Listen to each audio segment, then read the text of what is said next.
Pouca gente lembra, mas o Zazu estava presente lá no desfiladeiro durante a cena em que o Scar mata o Mufasa. Perdoe-me por não pular de alegria, mas minhas costas doem. Dito isso, eu lanço a seguinte pergunta: será que ele sempre soube que o Scar havia sido responsável pela morte do rei? É sobre isso que vamos falar no vídeo de hoje, então pode rodar a vinheta!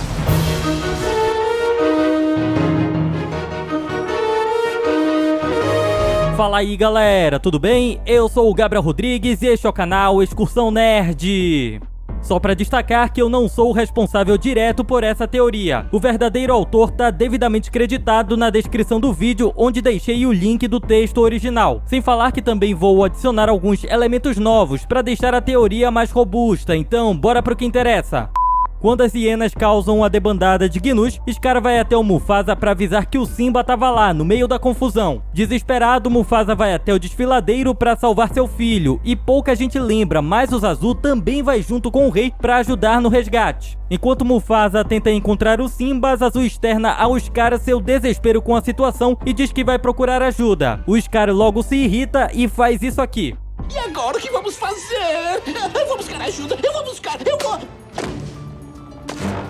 A partir daí, a cena se desenrola até chegar no momento em que o Mufasa é morto pelo próprio irmão depois de ser jogado do desfiladeiro, e termina com o Simba fugindo das terras do reino após ser perseguido pelas hienas. Depois, o filme nos mostra o Scar dando a trágica notícia para as leoas, com o Zazu já consciente consolando a Sarabi. Mais pra frente, vemos o Zazu se tornar um prisioneiro do Scar, ficando dentro de uma pequena gaiola na parte interna da Pedra do Rei. E é aqui onde eu pretendo chegar. Vocês já se perguntaram por que o Scar decidiu prender o Zazu? Ao que tudo indica, ele queria silenciar uma possível testemunha do seu crime ocorrido lá no desfiladeiro.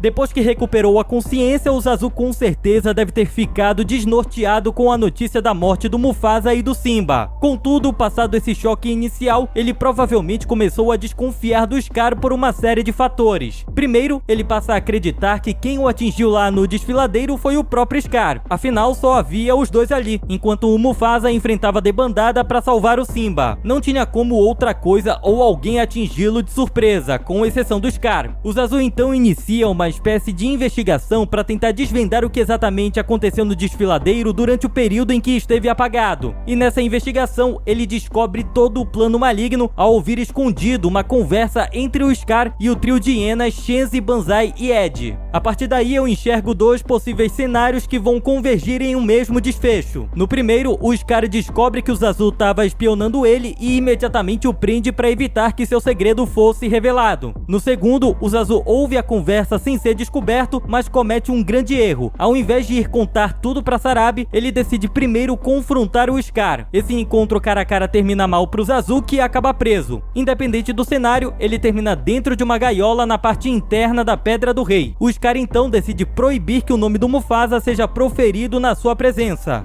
Conhece a lei? Nunca, jamais mencione esse nome na minha presença!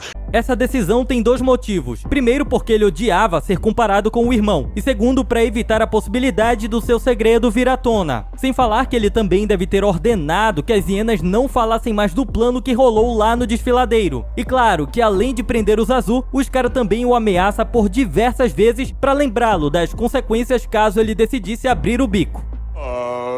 Como um Zazu! Ora, vocês não iriam gostar. E dentro dessa perspectiva, a estratégia do Scar em manter seu segredo a salvo funcionou. Afinal, no filme, as leoas do reino só descobrem a verdade sobre a morte do Mufasa quando o próprio Scar admite que ele foi o grande responsável.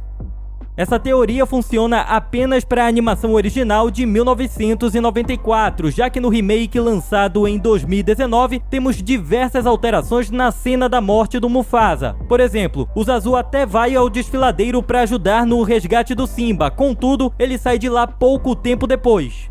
Eu vou ajudá-lo, Zazu. Chame as leoas. Vá! Sem o Zazu por ali, Scar fica com um caminho totalmente livre para poder executar seu plano sem que houvesse a possibilidade de alguém testemunhar o crime. Mas agora é com vocês, me digam aí se a teoria que mostrei nesse vídeo faz algum sentido, beleza? Até mais!